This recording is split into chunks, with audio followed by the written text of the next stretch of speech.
스데반 집사의 설교가 계속되고 있습니다. 그는 참으로 대범하게도 공회 앞에서 전곡을 찌르는 설교를 감행하고 있습니다. 그의 설교는 물러섬이 없습니다. 즉 예수님의 죽으심에 대해서 제시한 논리가 있습니다. 그들이 오시리라 예언된 이 메시아를 죽인 것이고 또 의로운 선지자를 죽인 것이므로 그들은 살인한 자들이다. 이렇게 그들의 정면에서 말하고 있습니다. 이렇게 스데반은 공회를 말하자면 직격하고 있습니다. 그래서 이렇게 말하는 스데반이 어찌 무사할 수 있겠습니까? 과연 공회는 그 자리에서 양심의 찔림을 받게 되고 거기 있는 바리새인들은 즉시 분노를 발하게 되어서 모두가 그에게 달려들어서 돌로 쳐서 죽게 만듭니다. 그래서 우리가 이 즈음에 본문을 읽어보면은 공회의 결의가 있었느니 없었느니 이런 언급조차 없습니다. 실제로 저는 돌로 쳐주기 합당하다는 결의가 있었을 수도 있겠습니다만은 그 결의의 과정이 무색했습니다. 결의가 있던 없던 공의원들은 스데반을 돌로 쳐 죽이는 데 있어서 전광석화처럼 달려들었습니다. 이 스데반의 설교는 모세의 이야기를 계속하면서 진행되고 있습니다. 모세는 중요한 예언을 하나 했습니다. 37절을 보면 우리가 신명기에서 찾아볼 수 있을 텐데요. 하나님이 너희 형제 가운데서 나와 같은 선지자를 일으키리라. 세우리라. 스데반은 바로 이 대목을 주목했습니다. 그래서 이 예언에 의해서 구약에 수많은 선지자들이 출현했었습니다. 그리고 결국 선지자 중에 선지자인 예수님이 오시게 되었습니다. 나와 같은 선지자가 오리라. 이 결정적인 인물이 바로 예수님이었다고 스데반은 구약 성경 전체를 흐르는 맥을 이렇게 짚고서 공회 앞에서 선포하고 있었습니다. 이스라엘 백성들의 불순종, 불복종 이것은 이미 일찍이 모세 시대부터 나타났었습니다. 모세가 시내산에서 십계명 율법을 받기 위해서 40일을 금식하면서 머물렀었을 때 이스라엘 중에 주도자들부터 시작해서 모세가 죽었는지 살았는지 모르겠다. 우리는 불안하다. 아론에게 종용해서 우리를 이끄는 이 신을 우리 앞에 만들라. 우리가 그 앞에서 제사하리라. 이렇게 아론을 종용해서 우상을 만들게 되었습니다. 이렇게 그들은 10가지 재앙과 홍해도하의 기적으로 인도하셨던 생생하게 살아계시는 하나님을 그렇게도 쉽게 잊었습니다. 왜냐하면 그들은 너무나도 쉽게 여전히 애굽의 종노릇하던 그 시절에 그들의 온 몸과 마음이 사로잡혀 있었기 때문에 그렇습니다. 그래서 최근에 그들을 이와 같이 인도하신 하나님은 그들의 머릿속에서 심령 속에서 깊이 임재하시는 하나님이 되지 못했습니다. 그렇게 깊이 영접하지는 아니했었던 것입니다. 이처럼 그들의 신앙은 너무나도 쉽게 증발되는 말하자면 휘발성 신앙이었다. 이렇게 생각이 됩니다. 모세가 보이지 않자 즉시 애굽의 신을 찾았습니다. 아론이 이 압박에 굴복했습니다. 아론의 힘으로는 저들을 감당할 수 없었기 때문입니다. 그래서 그들이 늘 애굽에서 보던 대로 우상, 송아지 우상을 만들었습니다. 금부치를 모아서 녹여서 금으로 만든 이 금송아지 우상. 놀랍게도 그들은 바로 이 금송아지 우상이 바로 여호와 하나님이다. 이렇게 말하는 논리로 이것을 하나님이라고 지칭하는 이런 엄청난 일을 벌였습니다.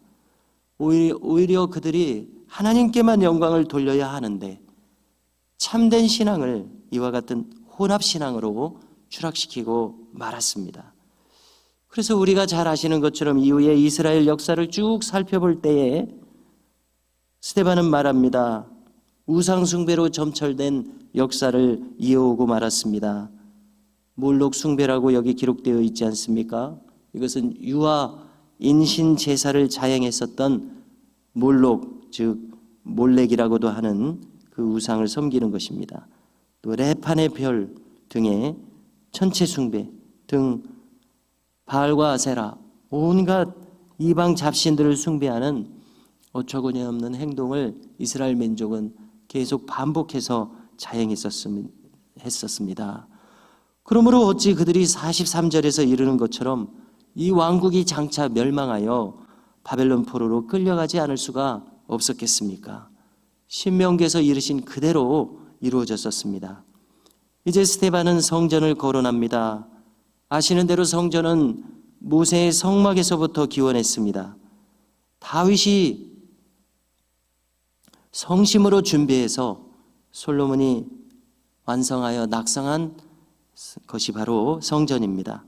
그러나 하나님이 어떻게 말씀하시는가 보십시오. 48절에 보니까 지극히 높으신 이는 손으로 지은 곳에 계시지 아니하신다고 말씀합니다. 이것은 무엇을 말합니까? 스데반과 지금 공회원들이 늘 다니는 곳은 헤롯 성전입니다. 두 번째로 지어지고 증축된 헤롯 성전. 그들은 헤롯 성전을 중심으로 해서 활동하고 있었습니다. 그러나 그들이 그렇게 화려하게 장식하고 그렇게 높이던 이 헤롯 성전에서 그들이 자행하는 일들은 무엇이었습니까? 하나님을 거역해서 행하는 일들이었습니다. 대제사장의 무리들을 중심한 공회는 하나님이 기뻐하시는 공회가 아니었습니다. 그렇지 않습니까? 그러므로 49절에서 선지자들은 이렇게 말했노라고 스데반은 선포합니다. 하늘은 나의 보좌요 땅은 나의 발등상이니 너희가 나를 위하여 무슨 집을 짓겠으며 나의 안식할 처소가 어디랴. 무슨 뜻입니까? 너희들의 이 성전에서 나는 안식할 수가 없다. 나를 거역하며 행하는 너희들의 이 모든 행함 속에서 나는 안식할 수 없다. 하나님은 안식할 처소를 찾고 계십니다. 그것이 바로 이 헤롯 성전이었으면 얼마나 좋았겠습니까마는 바로 이 헤롯 성전은 저 외식하는 대제사장의 무리들과 바리새인들이 그들의 심령 속에 탐욕의 우상으로 가득한 채 메시아도 알아볼 수 없는 영적 소경들이었습니다. 영적 규모거리들이었습니다. 그러므로 스데반은 직격하여 말하기를 너희들은 목이 곧고 귀에 할례를 받지 못하기를 너희 조상들과 같다. 너희 조상들처럼 항상 성령을 거스리는도다 직격합니다.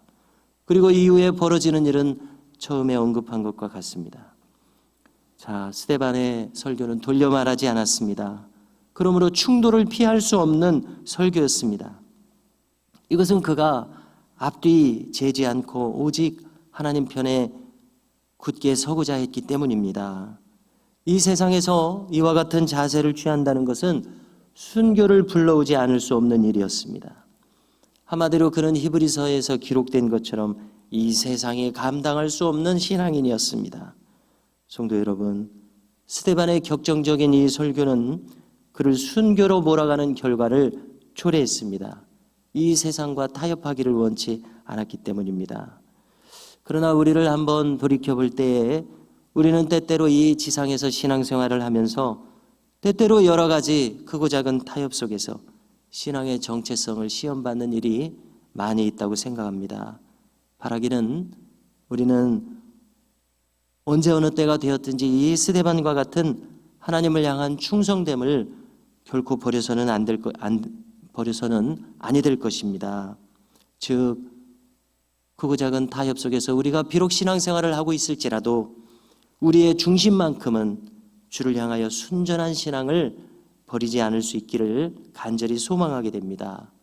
주를 향한 신실한 이 마음을 주께서는 분명 인정하여 주실 것이라고 믿습니다. 그러므로 스데반의 이 충성된 신앙을 오늘도 힘써 닮아가는 우리 모두가 될 수 있기를 주님의 이름으로 축복합니다.